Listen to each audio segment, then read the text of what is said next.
նորից եւ նորից ընդգծենք։ Մենք չենք քարոզում բուդդայականությունը, որովհետև բուդդայականության քարոզը ստանալու համար պետք է շատ բարձր մակարդակի հասնել եւ արժանանալ դրան։ Մենք պարզապես փոխանցում ենք որոշ խոսքեր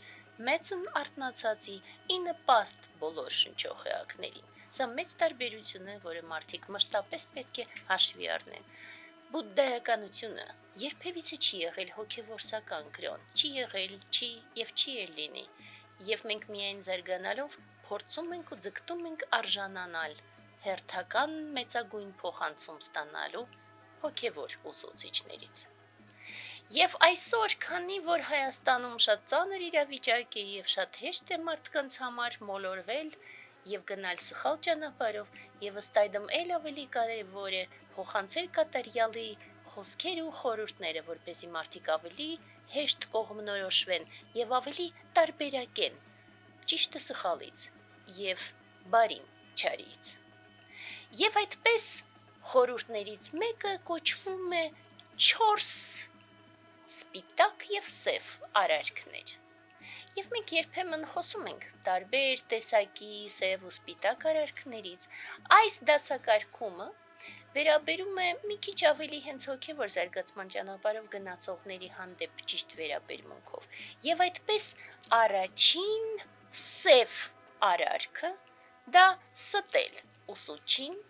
կամ հոգևոր զարգացման ճանապարհով գնացողին։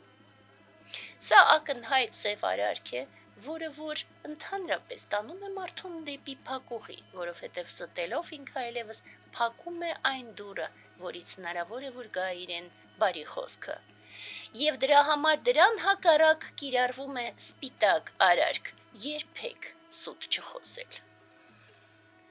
Երկրորդ սև արարքը վերաբերում է արդեն հենց հոգևոր զարգացման ճանապարհով բոլոր գնացողներին եւ մենք ասում ենք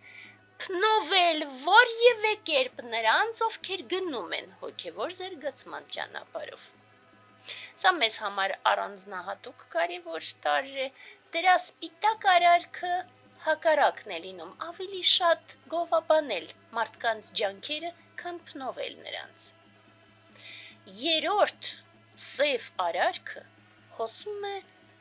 այս կամ այն ձևով ստիպել մարդկանց ետ կանգնել իրենց բարի արարքներից։ Եվ համապատասխանորեն սպիտակ արարքը խրախուսել մարդկանց անելու բարի արարքներ, խրախուսել մարդկանց մշտապես գնալու ճիշտ ճանապարհով եւ ընտրելու ճշմարտությունը։ Չորրորդ սև արարքը վերաբերում է արդեն ընդհանրապես բոլոր տեսակի շնչող էակներին եւ հատկապես խոսքը գնում է նրանց մասին, ովքեր ավելի շատ լծակներ ունեն ազդելու մարդկանց վրա եւ այդպես սև արարքը հնչում է որպես խաբել, մոլորեցնել կամ հատուկ ձևով կասկած կամ հուսահատություն բերել մարդկանց սրտերը, դրանով ընդհանրապես փակելով զարգացման հնարավորությունը։ Եվ հակառակ դրան գալիս է սպիտակ արարքը, ամեն կերպ աջակցել բոլոր շնչողեակներին գնալու հոգևոր զարգացման ճանապարհով։ Ահա դասակարգումներից մեկը,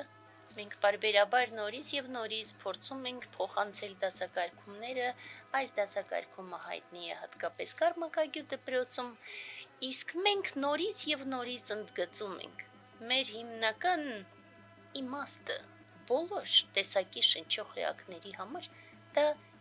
զարգացումն է ընդհանրապես եւ հատկապես հոգեվոր զարգացումը, աստիճանաբար բարձրանալ առ երկինք, բայց այդ ճանապարհի վրա առաջնայինը լինում է զարգացնել օդհիճիտան, ձգտումը արթնացման ու նաեւ կարիքցանքը բոլոր տեսակի շնչող էակների հանդեպ։ Եվ ըստ այդմ մենք ասում ենք, որ մշտապես պետք է ձգտել եւ լուրջ կտրել բոլոր տեսակի սև արարքները եւ հակառակ դրան ամեն գնով շատացնել բարի սպիտակ արարքները։ Իսկ Բուդդայի ձեռքը միշտ բաց է եւ եթե մենք որևէ բան չենք հասկանում, ապա պատճառը միմիայն մեր մեջ է։